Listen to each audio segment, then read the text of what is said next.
All right, OU and TCU, there's no line on this game because they don't know the status of Trayvon Boykin, and even if he does play, I think that falls in OU's hands because there's no way he's going to be 100%.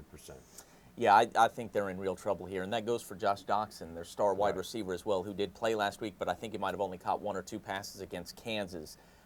OU is catching TCU at the perfect time. Earlier in the year, this could be a very different ball game, but OU is playing its absolute best. I think TCU is playing the worst ball it's played all year in Norman.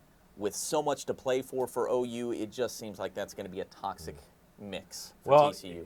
You know, OU played the game of the season last week at Baylor, but I think they're capable of playing that way. Once they know they can play that way, I think it sticks. Now, we did see the debacle against Texas after, you know, they had beaten Tennessee, but this is a different animal. I think Baker Mayfield's on a different mission now. Yeah. I think P. Ryan is, you talk about a player who's playing at his best right now. Yeah, absolutely. It's P. Ryan.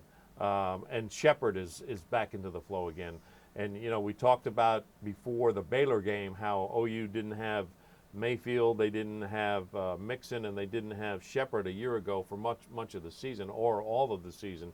Now they have those 3 players playing well. I think Mixon plays a key role because he can give P. Ryan a break every once in a while. Absolutely. I think P. Ryan is definitely the guy. I'm not trying to say that Mixon is his equal, not even close.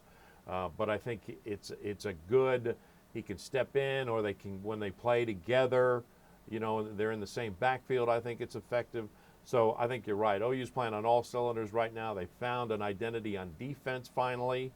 And so I think OU, in fact, I wouldn't be surprised if OU doesn't romp in this game. Yeah, I expect that, or at least I halfway expect that to happen. TCU's defense has struggled so much on the road against Texas Tech and against Oklahoma State. I don't feel like they've lost so many guys, whether it's 7 starters or whatever it's been. They've lost too many frontline guys to be able to hang with this OU offense.